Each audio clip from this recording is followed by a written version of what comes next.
Senhores, como que a gente pode começar então? Dar o contexto histórico, falar como hoje está. O que que você acha, Sayão? Como que. Olha, como ponto de partida, Vilela, eu acho que a gente precisa talvez entender o cenário, né? Porque quando a galera fala assim, reforma, Lutero era tipo Reforma e contra-reforma, a gente aprende isso na escola, né? Uhum, né, era um uhum, padre meio rebelde uhum, que É. bateu uhum, cabeça lá com a liderança do Vaticano e ele tinha um gênio meio forte, brigou, saiu e fez a igreja dele. Às vezes o pessoal uhum, pensa assim, mas uhum, veja o que acontece. A gente está no ambiente medieval europeu. Esse ambiente medieval europeu ali na Europa na época da sua tentativa de formação de estados modernos, né, numa época em que você tem ainda o protagonismo do Sacro Império Romano Germânico, né, que é uma derivação do que foi vamos dizer, a fragilização de Roma e a sua integração, particularmente entre a latinidade e o uhum, mundo germânico. Você começa a perceber que do ponto de vista de organização política, começa a perceber que do ponto de vista da história das ideias e até mesmo de uma condição de dificuldade social muito grande no ambiente europeu, começa a ver o que a gente chama assim de uma tentativa de buscar novos horizontes. Tanto que a gente vai ver que a partir do século 14, 15 mais especificamente, a gente vê vários movimentos acontecendo. Na Itália, a gente vai ter o Renascimento italiano. Por quê? uhum, Porque o mundo medieval da escolástica, né, ele começa a não ser mais suficiente para os questionamentos e perguntas que estão sendo levantadas. Né? No contexto filosófico do século XV para o XVI, há uma transição que vai dar no chamado racionalismo europeu, com o surgimento de René Descartes, quer dizer, uma repaginação na história da filosofia. E um movimento do ponto de vista sociocultural paralelo a isso é o movimento da reforma. Atenção, que não começa com Lutero, Ah, uhum, começa não? lá uhum, atrás. uhum. Você tem, por exemplo, alguns casos que a gente chama assim de pré-reforma. Pré-reformadores. É. O que é essa pré-reforma? É gente que diz assim, ó, peraí, alguma coisa está errada. Ficar só lendo Aristóteles e Tomás de Aquino não responde às perguntas. O jeito de ser da igreja medieval tem vários pontos de interrogação. Então, Esse momento, que ano? então Por volta de Pedro, que por ano? exemplo, os valdenses, Pedro Valdo, ele é do final do século XII, começo do século XIII. Isso norte da Itália, né? Norte da É. Itália, na época, ele é de origem francesa, ele é de Uhum, Lyon, né? uhum, É um sujeito até muito bem de vida, uhum, que acaba lendo a Bíblia e acaba falando o que está acontecendo aqui não faz muito sentido, e ele então muda a sua maneira de viver, tem uma experiência com Deus, doa os seus bens aos necessitados e parte por um caminho que a gente chama de pré-reforma. O movimento é sufocado e os seus descendentes acabam se alinhando com a reforma de modo geral. uhum, Você vai ter um cara importante em Florença, mais tarde, chamado Jerônimo Savonarola. Né? Na Inglaterra, você tem o John Wycliffe, né, que acaba sendo queimado por traduzir a Bíblia. Né? Então, você tem essas ideias, vamos dizer assim, pipocando em toda parte, né? Até que a reforma vai realmente aparecer com força somente no início do século XVI. E uma questão importante também, Simon, que precisa ser destacado, Vilela e aqueles que nos ouvem aí, é que, assim, esse período crítico, né, entre século XIV e século XVI é um período crítico dentro da própria igreja medieval ocidental. Então, por exemplo, a gente pode pensar em três crises que a Igreja Católica medieval, a Igreja medieval não consegue responder. A primeira crise da autoridade, ou seja, a Igreja é assentada sobre que bases? Sagrada Escritura, é o papado, são os concílios, quem que guia a igreja? Então, na mesma medida que os concílios tentam se reunir para resolver essa crise, por exemplo, a igreja medieval acaba tendo dois papas, a época do cativeiro babilônico de Avion, né? O papa é raptado pelo rei de França e levado para a França, né? E aí, praticamente o cristianismo ocidental se divide em dois, um seguindo o Papa em França, outro seguindo o Papa em Roma, né? Então, e aí, quem guia a igreja, quem orienta a igreja nessa crise? Então, o Hus, o Wycliffe, eles tentam traduzir a Bíblia, ou partes da Bíblia, para o dialeto né, no caso o inglês, para o dialeto tcheco, né, da Morávia ali, para tentar levar o povo, aproximar o povo de uma outra fonte de autoridade que seria a escritura, não o magistério da igreja, né? Então aí entra uma crise que vai também desembocar na reforma, ou seja, o que é mais importante, a igreja ou o magistério? Então os medievais colocando o magistério, o magistério é a escritura, então os medievais colocando o magistério como tendo prioridade sobre a escritura e os pré-reformadores colocando a escritura mais importante que o magistério, né? Outra crise é a crise de salvação, né? Então, a ideia da chamada Baixa Idade Média é que a salvação é toda mediada pela igreja e a salvação é um peso, né? Então, é interessante investigar documentos da época. O ponto que os clérigos tentavam não era aliviar as consciências aflitas, mas era colocar um peso de culpa muito maior nos fiéis, né? Você adulterou, olhou de forma adulterina, dançou sensualmente. Isso eram perguntas que eram feitas na hora da confissão, né? O padre ali fazendo esse tipo de pergunta, né? Fez um aborto espontâneo, tá? E não havia nenhuma palavra da graça, só peso, né? Então, Wycliffe e Hus, já antes da reforma, eles tentam apontar um outro caminho da graça, da misericórdia, do favor divino. E, finalmente, a questão da crise de vida cristã. Então, na Idade Média, a vida cristã ideal era viver no mosteiro, era a vida superior, né? Aquele que trabalhava no campo, a dona de casa, um marceneiro, um pedreiro, ele suportava o seu chamado, mas era um chamado inferior daquele que se dedicava só ao sagrado, vivendo no mosteiro, etc. E Wycliffe, Hus e outros, já caminhando para a reforma, vão tentar apontar um caminho diferente, né? Uma vida integrada, por assim dizer, né? Que vai desembocar na reforma depois, né? Então, a gente, por exemplo, vamos ver, a galera que talvez não está tão ligada aí no enfoque propriamente acadêmico, acho que todo mundo já viu um filme, por exemplo, como O Nome da Rosa, né? Uhum, E outros filmes que Filmaço, né? Muito bom. que acabam questionando, né, esse tipo de mentalidade do ambiente medieval, assim, nesse período, né? Então, assim, não é que deu a louca na galera e os caras resolveram chutar o balde, bater de frente, né, com a autoridade da igreja. O Franklin bem colocou aí toda essa situação de questionamento e eu acho que a crise envolve o fato de que o sistema de pensamento já não respondia, né, ao que as pessoas queriam ter como direção da própria vida, e surgem na Europa, especialmente no final da Idade Média, aí, começando lá pelo século X, as universidades. Por exemplo, Oxford foi o lugar onde a gente tem a figura de Wycliffe, o próprio Jan Hus, que vem onde hoje é a República Tcheca, né, na antiga Morávia. Você vai para Praga, tem um monumento bonito lá no centro da cidade e tal, né? E ele estava estudando lá. Então o pessoal fala, peraí, ó, alguma coisa não está legal, né? A vida das pessoas está muito difícil, né? Você tem uma centralidade de poder questionável, então aí, vamos dizer assim, surge um negócio que vai dar ruim, né? O pessoal começa a ler a Bíblia. Vilela, esse negócio de ler a Bíblia dá problema, complica a vida das pessoas, porque a Bíblia levanta uma série de interrogações sobre o nosso procedimento. E essa liberdade faz, por exemplo, o próprio Pedro Valdo foi o primeiro que tentou fazer alguma situação de início de tradução da Bíblia, né? Ainda no final do século XII. Depois você tem uma tentativa interessante do rei Dom Dinis em Portugal, né? Mais ou menos um século depois. E a gente tem, né, esses primeiros que tentam fazer isso. O Wycliffe, por exemplo, foi queimado por cometer um crime de tradução da Bíblia. Como é que funciona esse mundo? Crime de tradução da Bíblia. Porque o mundo acadêmico e religioso é um mundo que fala latim, latim clássico.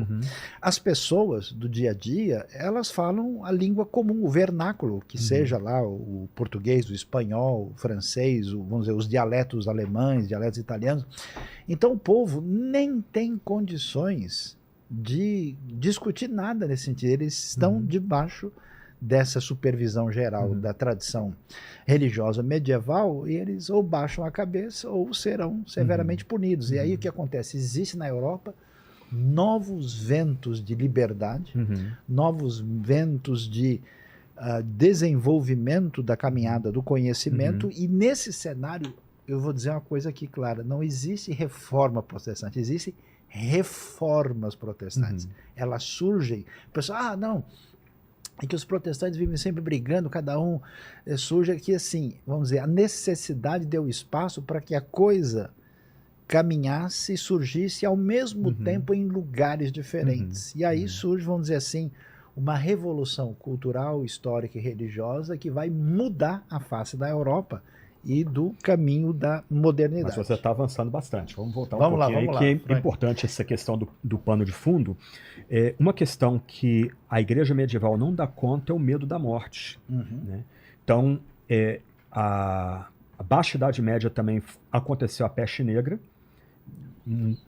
Dizem, né, que 1/3 da Europa morreu com a peste negra, ninguém sabe exatamente como ela surgiu.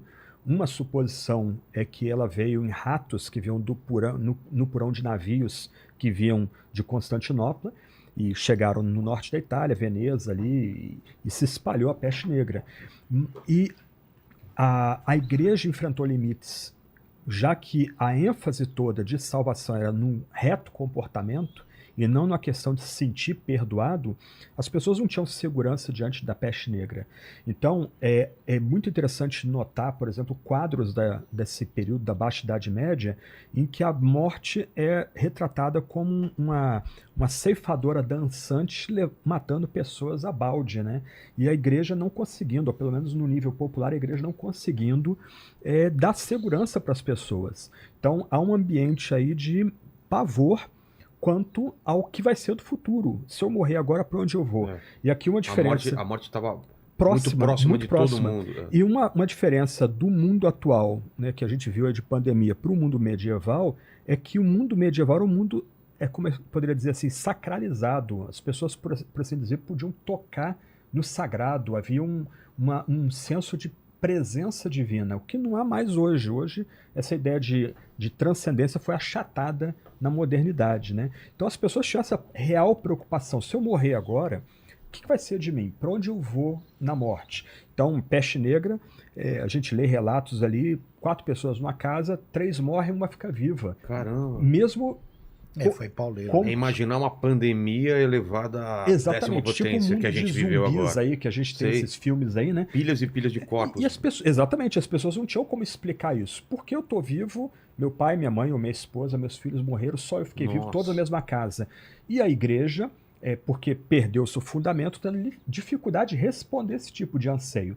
Do outro lado, levanta um ponto importante aqui, é que dentro desse pacote, o Sion tangenciou essa questão, né? Há esse retorno, não mais a uma visão basicamente aristotélica do mundo, mas a um retorno ulterior, né? Quer dizer, como é que os gregos, como é que os romanos viam o mundo? Então há o movimento do ad fontes, voltar às fontes.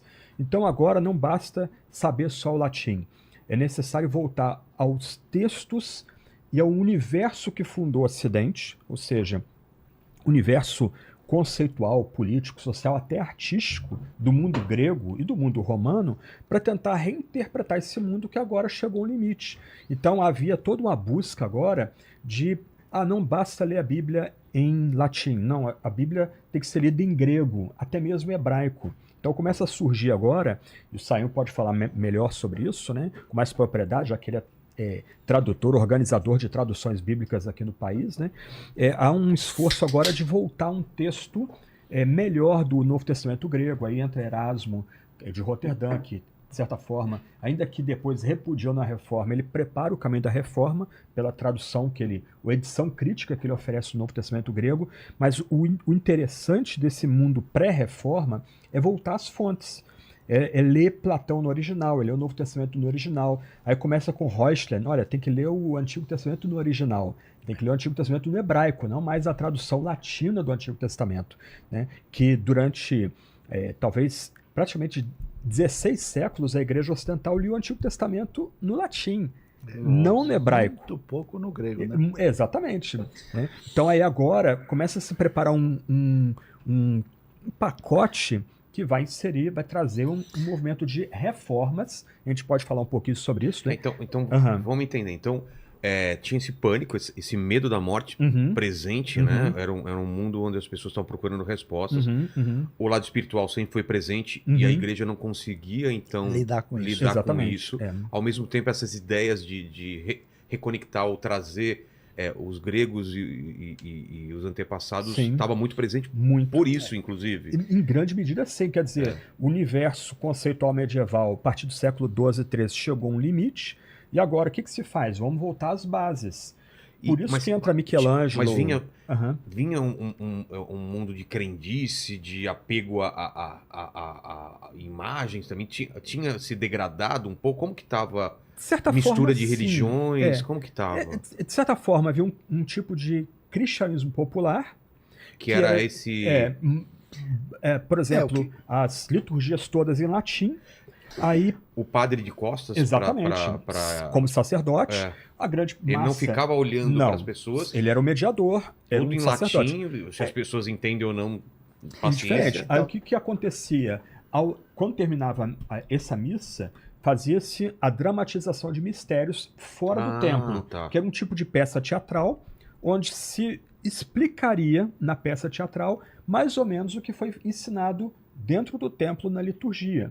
Então era a forma de um lado, não sacrificar a sacralidade da missa toda transmitida em latim, com aquele todo ritual litúrgico, mas do outro lado, tentando fazer uma peça de teatro popular para tentar explicar o que... Mas assim, isso para nós não faz sentido e para muitas pessoas também não fazia sentido, porque a liturgia tem que ser numa língua que nós não entendemos. A gente tem uma experiência brasileira curiosa, né, que acho que vale a pena considerar. A gente teve uma tentativa de início de protestantismo no século XVI com as invasões francesas, né, com o famoso Villegagnon, que mandou um abraço para você, Vilela, e para todo mundo aí, né, no século XVI.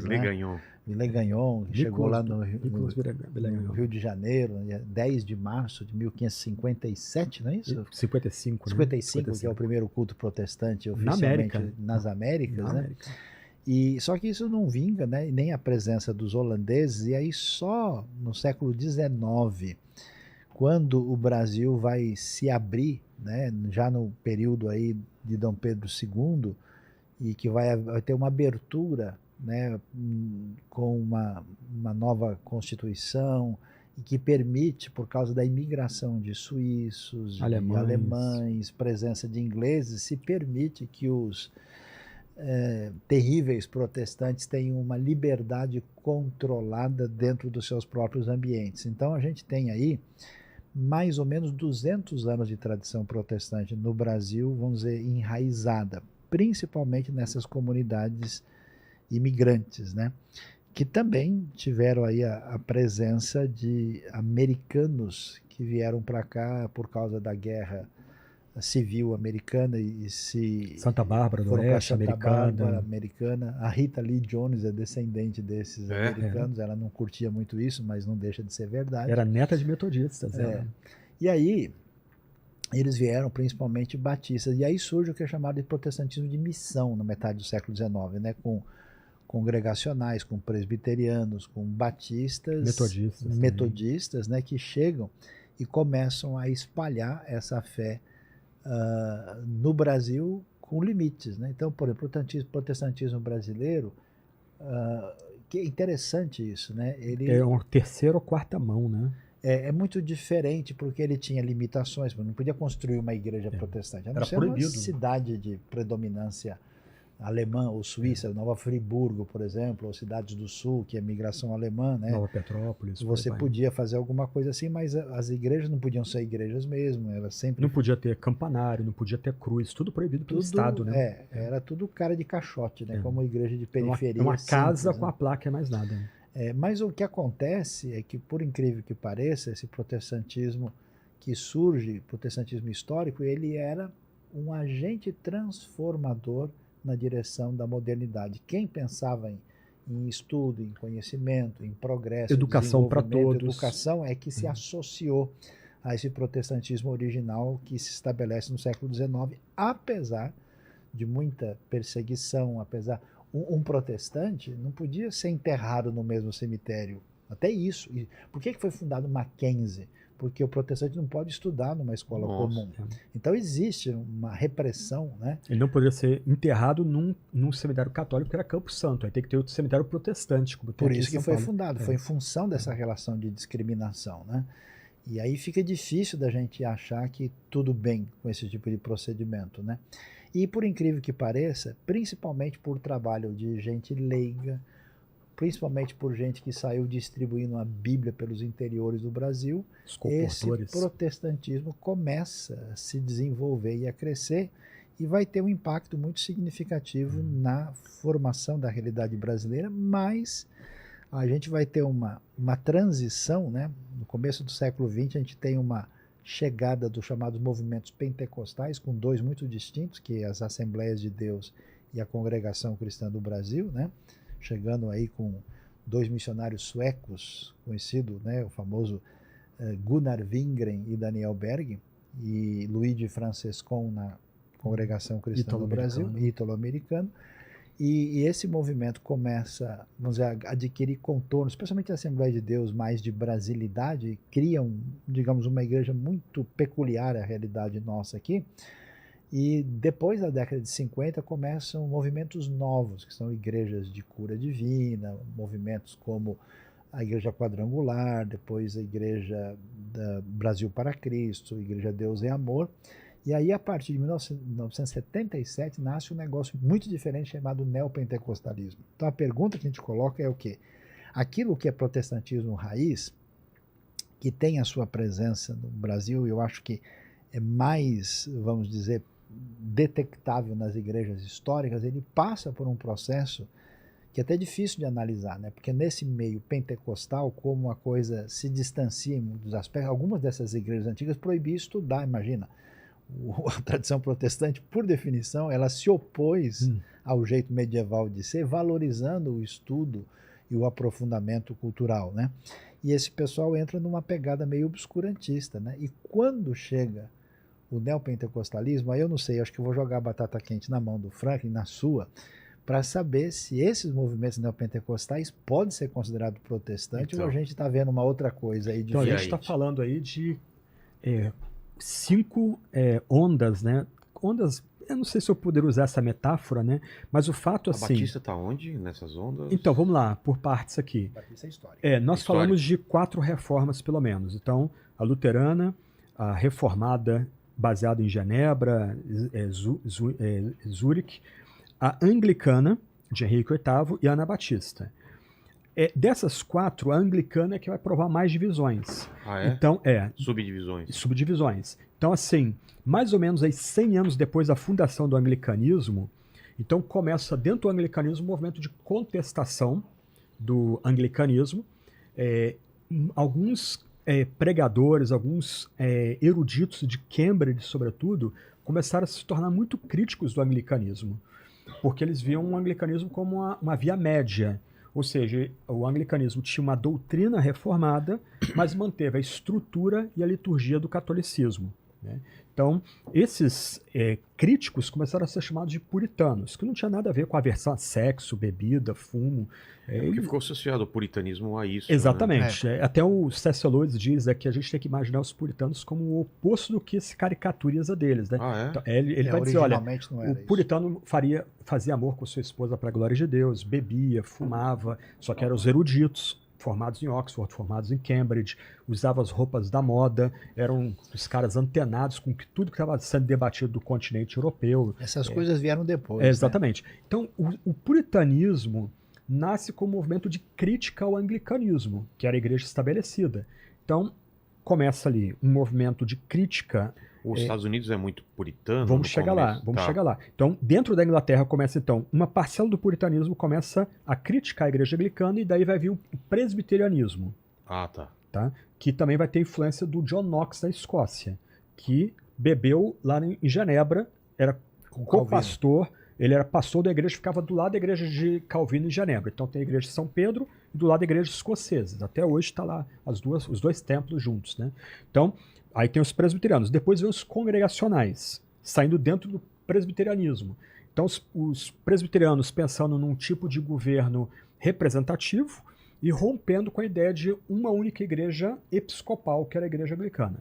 Dentro do presbiterianismo, então, os congregacionais começam a falar da ideia do governo da Assembleia, não do governo de presbíteros.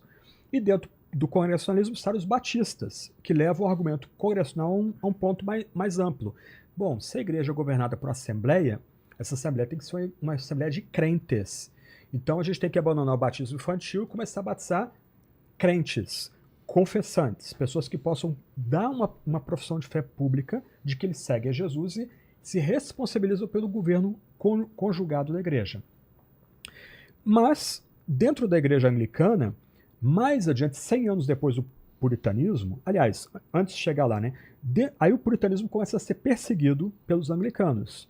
Como o Sayão falou lá no começo do programa, eles vão para a Holanda, primeiro Amsterdã, depois Leiden, e de Leiden eles vão para Plymouth, a plantação, Plymouth Plantation, lá em Massachusetts. Muito legal de visitar. Você foi pastor lá perto, né? Sim. Você foi vizinho ali da... Eu achei bem legal, porque eu visitei lá, eles reconstituem como é que foi essa chegada o forte, do Mayflower, tudo. Tem o Mayflower tudo lá, né? exposto lá para visitar, muito né? legal. Aí foi legal, porque eu estava conversando com o pessoal, né? Aí eu conversei com eles falando com um sotaque meio diferente, né? Falei, mas o sotaque de vocês não é de inglês? Que tipo de sotaque é esse? Ah, nós somos holandeses. Ah, é? Vocês são holandeses? Vocês também estão vindo para cá? Por quê? Nós morávamos no Brasil. E aí fomos expulsos de lá e chegamos aqui há pouco tempo. Estou esperando até um parente meu chegar. Eles representam, sabe? Eles então, respondem como muito personagem da legal. época. Porque chega em 1620, né? Nessa ocasião. Então é muito interessante essa E aí realidade. tem o culto de ação de graças, né? Que metade dos puritanos morre de doença, de guerra, lutando contra índio.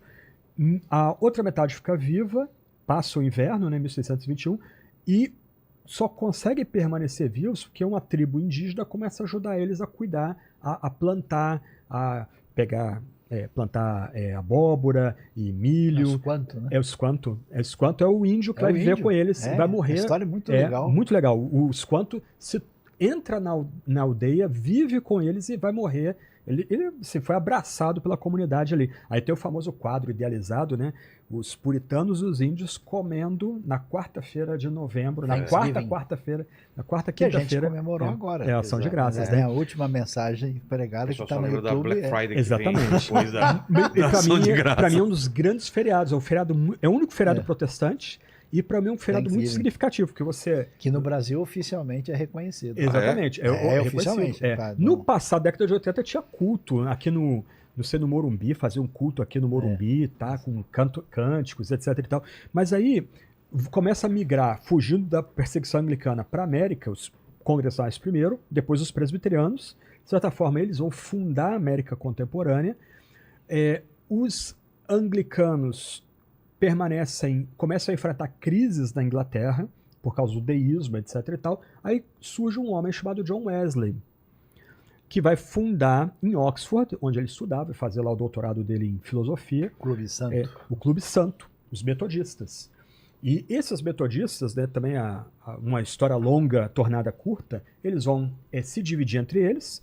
Um grupo fica com George Whitefield, de uma pegada mais calvinista, mais focada na teologia de Calvino, e outro grupo, ligado a John Wesley, um homem chamado John Fletcher, vão redescobrir os escritos de um teólogo holandês chamado Jacob Arminius, de Leiden, que era desconhecido na Inglaterra naquela altura. E eles vão se tornar os arminianos. E os dois grupos vão se separar. John Fletcher, né? John Fletcher. Experiência do coração puro. O John Wesley é a experiência do coração aquecido. O né? John Fletcher do coração puro. Exatamente. Que é a ideia da perfeição cristã, né, que ele vai começar a defender, né? Mas aí, os metodistas... Toma cuidado com o Frank, que ele é muito calvinista. Opa, né? Mas eu sou bonzinho, eu gosto do Arminio. Mas ele foi predestinado a ser calvinista. Eu gosto do Wesley. O Wesley dizia, né, que a diferença da teologia dele para Calvino era o fio de cabelo, né?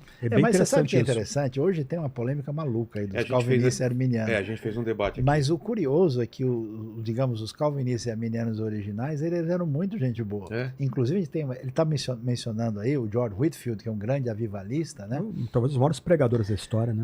E ele era muito amigo do Wesley. Um de um lado, outro de outro. E ficou famosa a frase do Wesley, né? Que ele falou, quando chegasse na eternidade, e que ele não Ah, estaria... você vai encontrar o Whitefield no Whitefield lá, céu? já que vocês estão pensando tão diferente, ele falou assim, eu vou, mas com certeza eu vou estar muito mais longe de Cristo do que ele, que talvez eu não consiga nem cumprimentá-lo. E o Ó Whitefield a cabeça pediu do cara, pro Wesley, ele deu ordem expressa para quando ele morresse, o Wesley pregasse o sermão fúnebre dele.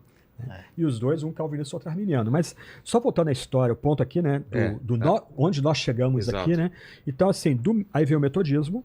Dentro do metodismo, por causa do John Fletcher, né, do coração puro, surge o movimento de santidade, que era um movimento muito preocupado com a questão interna do coração, de uma vida piedosa, de ter uma segurança de salvação baseada na transformação do coração.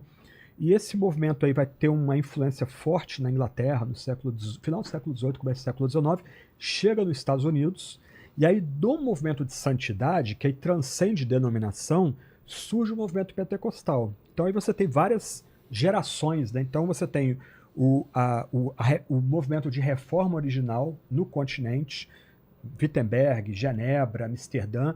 Você tem um segundo impacto desse movimento em Edimburgo, em Londres. Esse movimento chega na América, e na América aí começa a se dividir mais, então se fracionar mais. Então, dentro do movimento metodista, vem o movimento de santidade na América, e do movimento de santidade vem o movimento pentecostal. E aí do movimento pentecostal chega no Brasil, mas também chega no Brasil de forma indireta. Porque, como o Saião notou, chega aqui por meio de missionários suecos e de um ítalo-americano. Então, assim, quando tanto o movimento de reforma como o movimento pentecostal chega no Brasil, já chega meio diluído. Daí a ideia de um protestantismo sem reforma, quer dizer, o protestantismo brasileiro é muito reativo. A gente pode pegar um exemplo aqui, a questão da justificação pela fé, que era um dogma central para Lutero, para Calvino. Eu trato disso um pouquinho no meu livro aqui, quando eu falo de sola gratia e sola fide. O movimento brasileiro de reforma não fala mais de justificação. Olha, quem crê vai ser declarado justo, ou seja, todos os pecados são perdoados, até do futuro. A pessoa agora é vista por Deus como um homem, uma mulher completamente justo. Não, a linguagem da fé aqui é quem aceita Jesus aqui como Salvador. Quem aceitar Jesus como Salvador está salvo, uma vez salvo, salvo para sempre. Quando isso é uma ideia até estranha para o protestantismo original, tanto arminiano como calvinista, que eles falavam da perseverança dos santos. O calvinista dizia, o arminiano dizia, não, o que tem fé tem que perseverar na santidade, porque há um elemento de tensão entre... Mas isso também tem a influência dos evangelistas do Sul, dos Sim, Estados que Unidos, simplificaram. que chegaram Então, a coisa o protestantismo que a gente chega aqui é americano, mais simplificado, do Sul, mais com perfil exatamente. peculiar, né? Então, não é um protestantismo... Raiz. Não é um protestantismo raiz, Eu acho exatamente. até que muitos dos protestantes brasileiros, eu vou dizer uma coisa, o pessoal vai ficar bravo comigo, acho que você nunca mais vai me convidar para vir aqui. O pessoal, em grande parte, é espiritólico, né? É uma mistura de visão espírita e católico, e o sujeito tem um verniz protestante. Sim. Isso não é quase gnóstica. uma crítica necessariamente, mas uma constatação. Porque quando você vê a maneira que a pessoa raciocina, como é que ele pensa, né? Como é que ele encara, por exemplo, um líder da igreja, ele não encara como um pastor neotestamentário, ele encara como um sacerdote que intercede para mim. O cara chega para mim e fala, não, você ora por mim. Eu falo, mas por que você não pode orar? Não, mas a sua oração é mais forte. De onde você tirou isso? Por que a minha oração é mais forte? Só porque eu estudei a Bíblia mais, eu posso pregar de maneira mais aprofundada? Quer Isso dizer, não é verdade. A ideia do sacerdote de todos os crentes é totalmente limada. Então você tem uma crise nesse sentido que eu não sei, querendo ser otimista, eu diria que a gente tem um possível protestantismo em formação na realidade brasileira. Porque, na verdade, a maneira como ele cresceu, que foi principalmente pela via pentecostal, e a via pentecostal ela tem vários elementos interessantes. Primeiro, é que ela é de origem popular. O protestantismo raiz, ela vinha de estudiosos e pessoas que apresentavam a coisa com uma consistência histórica maior e até teológica doutrinária. Isso cresce na espontaneidade do vazio que a tradição católica deixou no interior do país, e essas pessoas na boa vontade, e as pessoas tiveram experiências importantes, significativas e transformadoras, até porque a fé protestante ela tinha mais condição de lidar com os desafios que a realidade estava apresentando em relação ao que o pessoal tinha em mente depois. E até pelo mundo mágico que o brasileiro estava enfrentando, com uma espécie de pessoas com experiências no mundo espiritual, que os protestantes históricos não estavam muito acostumados a lidar com elas, esse pessoal estava acostumado a expulsar demônio e fazer coisa desse jeito. Então a coisa entrou por aí, mas ao mesmo tempo aconteceram duas coisas interessantes. Uma parte desse protestantismo pentecostal, até eu escrevi uma brincadeira, tudo com P, né?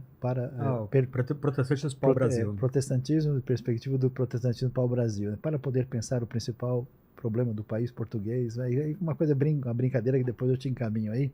É muito curioso que uma parte desse protestantismo ele se voltou para as raízes. Por exemplo, olha a história das Assembleias de Deus. Elas começaram na realidade brasileira com uma ideia de que, como se diz, a letra mata. O importante é você ter a espiritualidade acentuada, o batismo com o Espírito, manifestação de dons. Chegou um momento em que a Assembleia parou e falou, peraí, preciso estudar. Aí eles começaram a investir em seminários, em centros de estudo. Hoje você tem livros teológicos de alto calibre publicados pela Assembleia de Deus.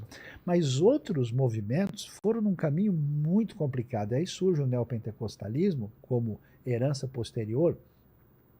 E o neopentecostalismo vai entrar num caminho de teologia da prosperidade, vai entrar numa espécie de ideologia da prosperidade, né? ênfase, ênfase no mundo mágico de maneira acentuada. Se você fizer tal ritual, se você comprar a rosa sagrada, se você beber a água, copo de água em cima da televisão, você vai ter suor do pedaço da cruz, o tocar o lenço então, que o pregador estava. Isso é muito parecido com a lógica medieval, né, que existia. E aí esse pessoal entra e constrói, vamos dizer, uma coisa que a gente nunca tinha visto no meio protestante no mundo todo, né? Nós exportamos isso. Né? E eles investem muito forte no ambiente midiático e também até transformam isso, porque você não tem mais a chamada comunidade. Você entra numa igreja histórica, você tem as pessoas que você conhece, você tem uma relação com eles, você está cresce com essas pessoas. Um ambiente familiar estendido, é uma grande família. Você entra num ambiente desses, é diferente, é um negócio gigante, onde a pessoa arrumou um ponto mágico onde ele veio buscar a bênção e tem uma relação bastante diferente. Então, nesse contexto, a gente, assim, tem dificuldade de saber. Há alguns elementos de protestantismo no pessoal, no sentido que eles falam, olha, Jesus de ler a Bíblia, né? A Bíblia é a palavra, mas o jeito que leem também é complicado. Né? Mas a partir do século XVI, nós começamos a ter na Europa, isso que é interessante, vários movimentos de contestação que eles estão ocorrendo em paralelo. Depois eles vão tentar conversar entre si, não vai dar certo, né? Mas você tem na França movimentos de biblicistas tratando do texto original e traduzindo para o francês, com Olivetan, entre outros ali, paralelos ao que Lutero está fazendo. Isso que é interessante. Ainda que depois eles vão tentar dialogar, esses movimentos estão correndo paralelamente. Então nós temos aí Lutero, Melanchthon, lá em Wittenberg, né, Lutero até tinha um jeito jocoso e bocudo de falar de Wittenberg, né? Ele dizia que Wittenberg era o traseiro da Europa, né? Porque não tinha importância nenhuma. A Universidade de Wittenberg tinha sido recém-fundada, obviamente que ele fala o palavrão, né? Então eu vou poupar os nossos telespectadores que Lutero gostava de... O Vilela vai se escandalizar com o Lutero. Rapaz, ele tinha uma boca grande. Tinha uns palavrões, umas bobagens, principalmente quando ele estava na mesa dele lá tomando cerveja, comendo... E fazendo outras coisas. Exatamente, comendo lá as linguiças, chucrute, né? Dava uns problemas intestinais violentos ali. E ele falava, né? Ele ainda pertence a essa cultura medieval muito pouco polida. E os alunos registram dele, né? Era um mesão comprido, que existe até hoje em Wittenberg, na casa dele lá, né? Um mosteiro que deram para ele e para a esposa dele. Então ele sentava sempre na ponta e a esposa trazendo cerveja, vinho, linguiça, chucrute, pão, né? Imagina eles comendo ali 6 horas da tarde, aquilo ali, né? Os efeitos colaterais violentos, né? Então ele dizia lá, soltava o flato, aí balançava lá a batina dele. Quando eu solto aqui em Wittenberg, o Papa cheira em Roma. Né? Isso registrado nas conversas de mesa, lá nos table talks dele lá. Eles não estudaram no Educandário de Paris. De jeito nenhum. Mas o que se tem são movimentos de reformas. Então, Lutero e Melanchthon e seus amigos ali, em Wittenberg, você tem movimento em Zurich, com Ulrich Zwinglio, que são movimentos paralelos e independentes nos seus inícios. Você tem franceses em Paris relendo a Sagrada Escritura, principalmente o Novo Testamento, e traduzindo o Novo Testamento para o francês. Então, assim, um ponto que o Sayão destaca, que é importante frisar, é que nós temos movimentos de reformas. Então, em linhas gerais, nós podemos falar de 4 movimentos em paralelo. Então, um movimento centrado em Wittenberg, com Lutero e Melanchthon, e que vai se espalhar pelos povos nórdicos, né? Da Alemanha vai chegar a Dinamarca, Noruega, Finlândia, Suécia, e vai sair daí o chamado movimento evangélico, né? São os católicos que vão começar a chamar esse movimento de luteranos. Então, quem visita a Alemanha, se você perguntar para o alemão na rua onde tem igreja luterana, ele nem sabe. Você tem que perguntar assim, igreja evangélica. Ah, não, aí tem evangélica aqui, a igreja que começa na reforma de Lutero, lá 31 de outubro de 1517, quando ele fixa na porta da igreja do castelo as chamadas 95 teses, né, que era coisa comum naquela época. Você tem a igreja do Henrique VIII... O que era comum? Colocar as teses para debate. É? Mas era em latim. Em latim. Para o pessoal. Então, o Lutero escreveu lá para causar com o pessoal. Não. Ele queria, de fato, um debate sério com o pessoal no clero, teológico. Entre os professores. O cara com 29 anos, naquele tempo, tinha doutorado em teologia. E ele dava aula de Salmos, ele dava aula de Romanos, e aí... Gálatas. E ele começou a ler e falou, peraí, pessoal, não estou entendendo. O que a gente faz, o que está escrito. Esse negócio de indulgência? Vamos conversar sobre isso, né? E aí, nessa conversa, então ele não escreveu para atiçar o povo para causar, ele queria... Um debate acadêmico. Aí começou a confusão. É a primeira tese das 95, né? O Senhor Jesus ensinou no Evangelho que toda vida é conversão, por causa das indulgências que você mencionou. O que era indulgência? Era um pedaço de papel e que tinha a assinatura de um bispo ou do Papa, e que se você comprasse aquele pedaço de papel, era assegurado a você o perdão dos pecados, e eventualmente a alma sai do purgatório e entrar no céu. No tilintar da Ia moeda. Ser tão fácil se fosse assim, né? Exatamente. Só que o dinheiro ia para Roma para construir, né, a Catedral de São Pedro em Roma. Aquela catedral foi construída com dinheiro de indulgência. Em grande parte. E aí os alemães ficavam ressentidos porque o melhor do dinheiro deles, do trabalho deles, estava indo para Roma e não para beneficiar o mundo alemão, o mundo saxão, né? Então, assim, as 95 teses são uma ruptura. E um ponto interessante, são que a gente esqueceu de mencionar, é Gutenberg. Então, aí tem coisas interessantes. Não haveria reforma se não tivesse tido a invenção da imprensa. Exatamente, né? exatamente. E aí, eu ouvi dizer que ele comia muito, e para muitos ele é conhecido como Glutenberg. Sabe que é verdade? Não, brincadeira, né? Mas ele tinha essa fama? Não. A gente estou causando, estou protestando. A gente sabe pouco da vida dele. É mesmo? Mas olha, aqui tem algumas coisas que precisam ser ponderadas aqui. Quando a gente fala sobre isso, dá a impressão que a realidade católica e protestante é tipo um conflito sem fim. Mas veja bem, naquilo que é teologia fundamental, no que se entende sobre quem Deus é e quem Cristo é, que é aquilo que você tem na tradição cristã definido ali em Niceia e Calcedônia, no século IV e V, toda a cristandade, a referência é a mesma. Então, vamos dizer, não quer dizer que a reforma falou, pessoal, joga tudo fora e a gente vai começar. Não, existem uns pontos específicos que envolvem a questão da autoridade da igreja, o papel da Bíblia e da salvação que precisam ser considerados com bastante clareza. E é nesse ponto que acontece essa controvérsia maior. Então existe uma acusação indevida. Lutero, ele brigou e ele saiu e criou a igreja. Não, ele não saiu. Não saiu? Ele foi saído.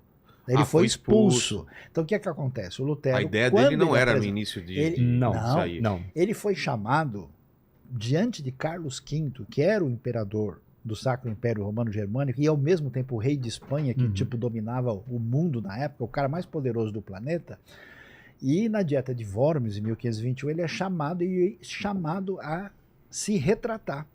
E aí ele vai dizer a frase que ficou famosa, Hier stehe ich kann nicht andermals. Aqui eu permaneço e eu não posso. Só pedir um pouquinho. Ô, Lênin, você poderia repetir o que ele falou?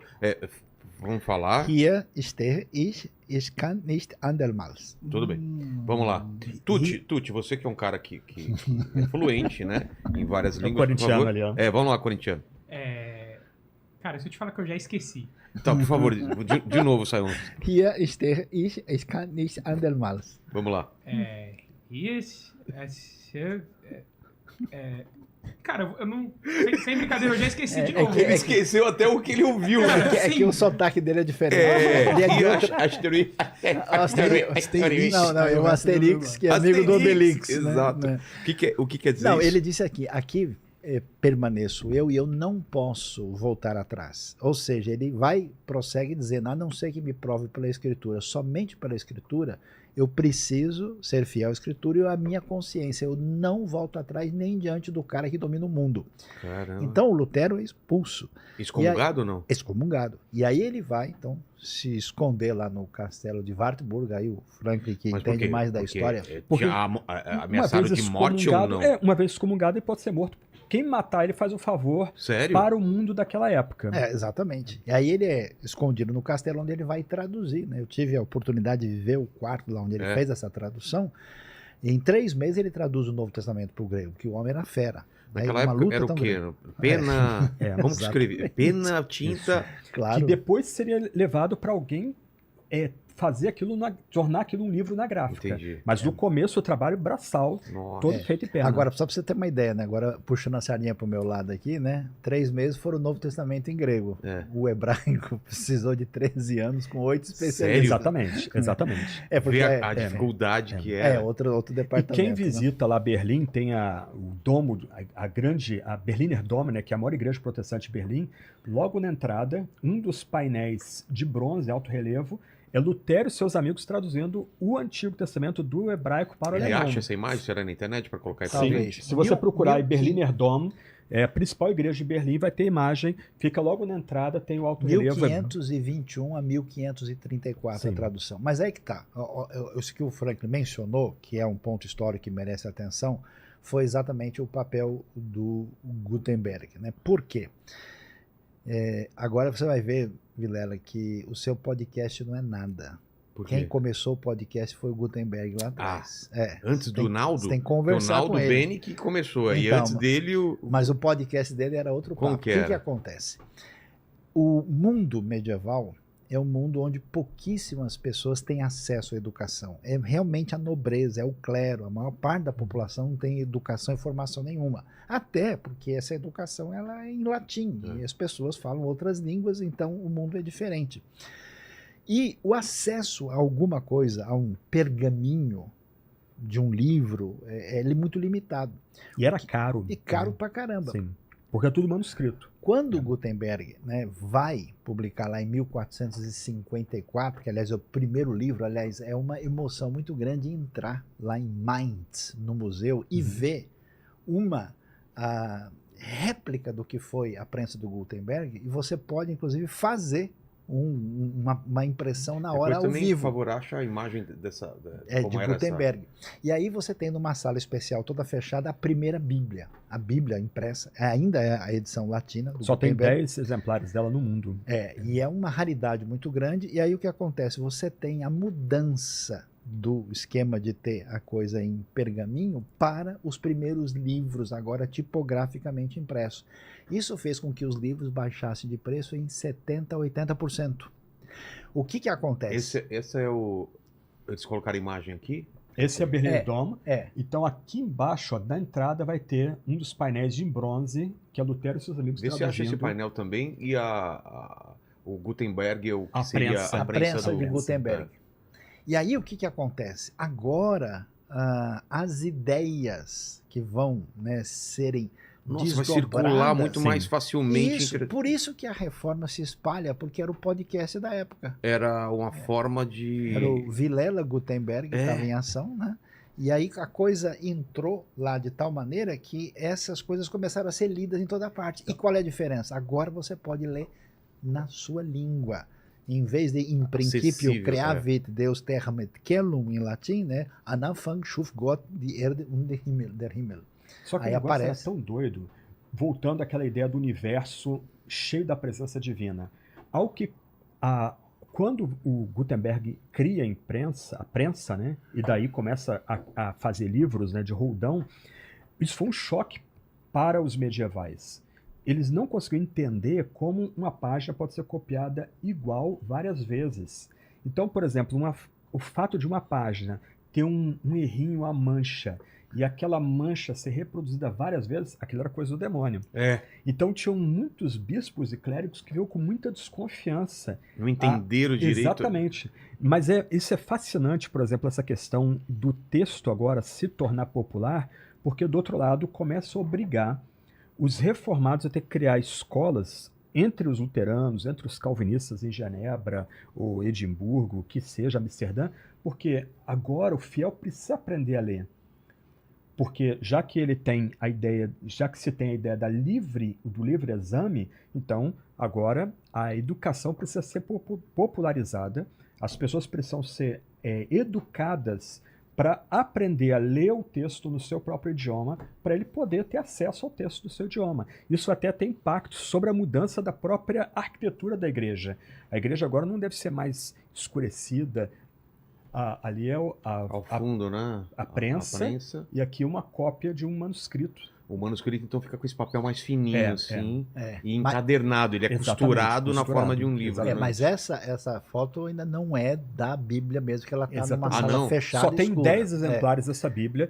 A Biblioteca do Congresso dos Estados Unidos valeu tem uma uma fortuna. Muito caro, muito caro. Do holandês e depois para o mundo escocês, vai ter uma influência muito grande sobre esses dois países também. Tem a reforma de Henrique VIII, que é um negócio assim, é até difícil de categorizar, porque a crise de Henrique VIII, ele era um fiel católico, ele era chamado de defensor da fé pelo Papa, porque ele chegou a escrever um livro para refutar Lutero, mas ele tem uma crise. Ele é casado com Catarina de Aragão, que era sobrinha do Carlos V, era uma infanta, né, ligada aos reis de Castela na Espanha, e ela não lhe dá um herdeiro homem. Ela tem uma filha, que é Maria. E no mundo inglês isso é uma crise, porque Henrique VIII quer um herdeiro para garantir a sucessão dos Tudor, da casa dos Tudor. Como ela lhe dá uma filha, isso é insuficiente. E ela foi casada com Arthur, que era o irmão dele. Né? Então ele vai usar, junto com alguns clérigos da época, o fato de ela ter sido casada com seu irmão, aqui Lutero. Com a Bíblia eu tenho acesso a toda a realidade diante de mim sobre Deus e a sua revelação. Né? Eu não preciso do mediador. Entendi. Deus me fala diretamente da Sagrada Escritura. Né? É bem legal. Essa estátua, se me falha a memória, está em Berlim também, uma igreja próxima à igreja, ao Berliner Dom, lá em Berlim.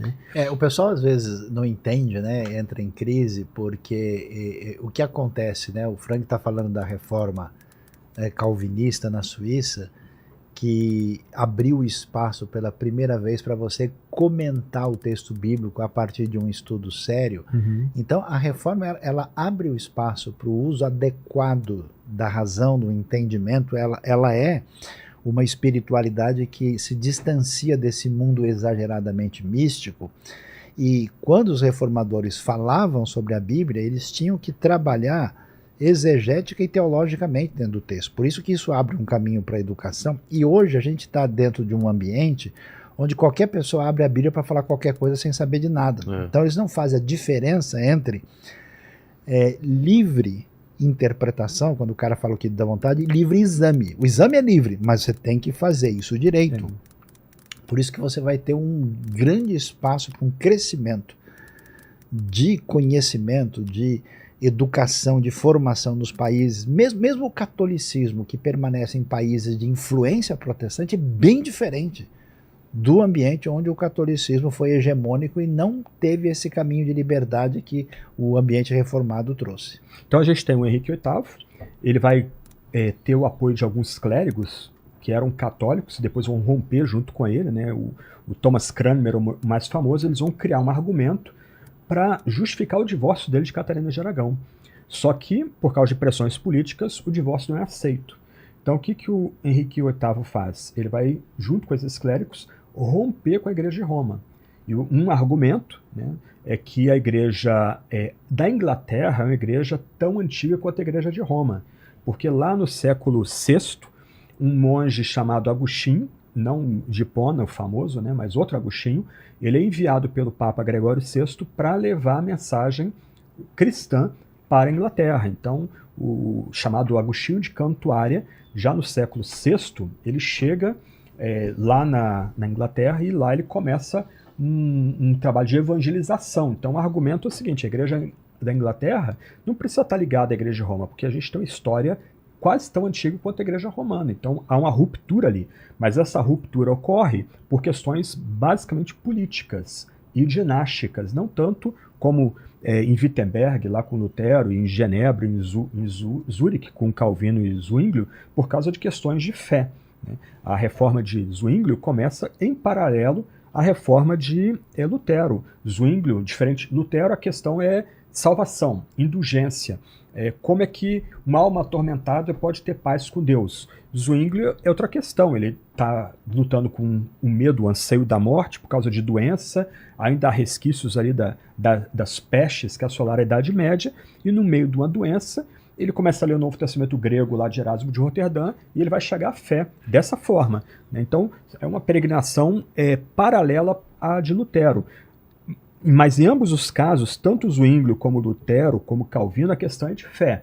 Agora a questão da Inglaterra é a questão política, dinástica, e aí rompe-se com Roma e cria-se a igreja anglicana, que é uma igreja curiosa, porque ela, em alguma medida, tem influência ou tem elementos de contato com o calvinismo e com o luteranismo, para usar os termos mais conhecidos, mas, do outro lado, ela vai manter muito dos elementos do catolicismo medieval, né? A estrutura da igreja, o uso de paramentos, a arquitetura interna da própria igreja, né? E aí chegamos aos grandes amigos do Saião, que são os anabatistas, que também são um outro movimento de reforma, só que há diferenças. Os três primeiros, né, o anglicano, o luterano e o calvinista, eles entendiam que havia elementos do cristianismo medieval que poderiam ser preservados. Os anabatistas, não. Eles eram quase que revolucionários. Está tudo errado. Total. Tem que resetar tudo. Chutar o balde. Exatamente. Aí há uma diferença. O Saião falou de sola escritura, né? Somente a escritura. Para Lutero, para Calvino, Zwinglio, Thomas Cranmer, né, os anglicanos, a escritura é suficiente. Mas não se abre mão da tradição, não se abre mão da razão, não se abre mão da experiência. A razão, a experiência, a tradição são julgadas pela escritura, mas elas são importantes. Para os anabatistas, eles falavam de nuda escritura, ou seja, a escritura sozinha, não ela somente. Ou seja, a tradição não tem que ser rejeitada, porque a tradição está contaminada por superstições, por erros, até por desvios sérios. A experiência tem que ser vista com desconfiança, essas questões não podem ser levadas em conta. A escritura sozinha é que é a base de fé da igreja. Então, os anabatistas vão ter até uma desconfiança de questões mais dogmáticas, mais elevadas de teologia. O que eles queriam era um cristianismo prático, autêntico e de total ruptura com todo o cristianismo anterior. Para eles, a igreja está recomeçando, né, a um salto quântico, né, da igreja do Novo Testamento para a igreja dos anabatistas do século XVI. Então, aí nós temos dois lados da moeda, né? De um lado, alguns anabatistas foram tão radicais que eles até romperam com coisas teológicas essenciais e alguns realmente se perderam. Teve um movimento maluco chamado millerista, né, que causou uma série de confusões. Um protocomunismo lá em Münster, né? Exatamente. Um negócio muito louco, né? Mas, de modo geral, o movimento, com gente como Felix Manz, Konrad Graber, Menno Simons, o Jakob Rutter, né, foram movimentos que disseram o seguinte: pessoal, olha, a coisa está tão distante da referência original de Jesus e os apóstolos que a gente tem que começar de novo. E aí o que acontece nesse ambiente? Primeiro na Batista e depois naquilo que vai dar origem às igrejas batistas, né? Que vão ter um pouco de expressão no ambiente alemão, mas mais começa, o que nós temos aqui como herança começa na Inglaterra, passa pela Holanda, vai e se desenvolve muito nos Estados Unidos. Grande parte do que se tornou os Estados Unidos tem muita influência dessa cabeça batista, e é uma das principais denominações cristãs do mundo. E o que acontece nesse ambiente? A diferença fundamental é o seguinte: de fato, a gente entende e considera até a importância do estudo da tradição teológica antiga, mas a gente fica só com a Bíblia. Até hoje, uma igreja batista diz, olha, você tem uma confissão de fé? Tenho. As igrejas têm confissões de fé um pouco diferentes umas das outras. E elas dizem, a Bíblia é a nossa única regra de fé e prática. E aí surge uma coisa interessante, as igrejas batistas não têm papa ou líder principal. Não existe, ela tem um presidente que é necessariamente trocado de cada 2 anos. E não dá para você ter reeleição e ficar lá o tempo todo. Segundo, as igrejas elas estão unidas não por uma central, elas estão unidas por associação. Elas estão interligadas como quem faz parte de um vínculo de parceria e de amizade. Não existe um controle. Por isso que é curioso, você vai numa igreja batista e em outra, elas são diferentes por causa da liberdade do indivíduo. Quem é que é o poder máximo da igreja? Não é o pastor, não é a liderança, é a assembleia. Isso está no estatuto. Então você tem mecanismo que o pessoal diz, nós estamos aprendendo a democracia. Pois os batistas descobriram ela há 500 anos atrás. Século XVII. E curioso saber que boa parte desses anabatistas e até batistas foram perseguidos até por outros protestantes. Porque um princípio fundamental é não se mistura política com religião. Não se mistura igreja com Estado. Então a gente não se envolve nisso. E esse grupo, talvez um dos exemplos muito interessantes, é a tradição menonita. Os menonitas falam um dialeto do alemão, né, chamado Plattdeutsch, né, na linguagem que é um dialeto específico. Eles foram muito significativos na história da Holanda, ainda tem uma tradição na região nordeste da Holanda, em Witmarsum, e foram convidados para trabalhar na Rússia por Catarina II, e fizeram, porque eram os melhores agricultores que se conhecia. Quando chegou... Foram para a região da Ucrânia, né? Da Ucrânia e da Sibéria, e da Rússia mesmo. Aí quando o comunismo tomou, né, e aí liberdade é bem diferente num ambiente e no outro, muitos conseguiram fugir. Uma boa parte deles veio para o Brasil. Passando por Canadá, Estados Unidos. Tem Canadá, Estados Unidos, Brasil, Uruguai, Argentina e tal. Quem vai, por exemplo, para o Paraná, vai ver uma cidade predominantemente menonita, chamada Witmarsum. E muito interessante. E o pessoal... lembra do filme A Testemunha? Sim, os Amish? Os Amish são Parecido. Os menonitas antigos. Eles são menonita raiz. Os menonitas de hoje não são tão antigos. Constrói as casas, tem tudo. Então, é Rejeição uma vida... da modernidade. Rejeição de guerra, de modernidade, uma coisa E assim. tecnologia também. Tecnologia. Isso os Amish. Os menonitas de hoje não. Mas é um outro perfil. Mas para quem vai lá em Nova York, Pensilvânia ali... aí tem. Tem Amish lá. Exatamente. Nesse mundo tem, mas... Parece que pararam no século XVIII e XIX. Os menonitas brasileiros comeram feijoada. Então, aí já... diferente, né? Aliás, Estranhado, uma né? coisa interessante, se você olha a história de um país como Coreia do Sul. A Coreia do Sul, em 1950, 60, era um país pobre. Inclusive, nós temos até uma boa... Escócia. Uma boa comunidade coreana que está no Brasil, especialmente em São Paulo, que imigrou nesses tempos difíceis dos anos 60, começo dos anos 70. A pessoa não sabe, mas a Coreia do Sul, ela teve um caminho de evangelização significativo no final do século XIX, começo do século XX, que teve uma força muito maior depois dos anos 60. Por incrível que pareça, em algumas décadas, a Coreia do Sul se tornou metade cristã. Caramba, e o movimento, as maiores igrejas protestantes do mundo estão na Coreia. Eu estive em Seul, ainda hoje, principalmente hoje. Eu queria muito conhecer lá. Eu tive numa igreja. Eu já fui também, Seul, espetacular. Eu fui numa igreja presbiteriana tradicional, de quarta-feira. A igreja vai ter umas 5.000 pessoas. Na quarta-feira. Quarta-feira. No domingo, só para cuidar do trânsito em volta da igreja, tinha 100 indivíduos para ajudar o pessoal a colocar o carro aqui, estacionar. Então, é impressionante a transformação. É a terceira maior força missionária do mundo. Coreia, você vai para Israel... Na verdade, proporcionalmente é a maior. Talvez a maior. Você vai para Israel, você está esbarrando em coreano lá. Tem 7 igrejas coreanas em Jerusalém. Por causa da fé, toda hora coreano chegando em Israel para conhecer. E a dedicação. Eu fui, né, dei assessoria direta como um conselheiro de um seminário coreano aqui em São Paulo. A dificuldade com os coreanos é o quê? Que eles têm culto de oração de madrugada todos os dias.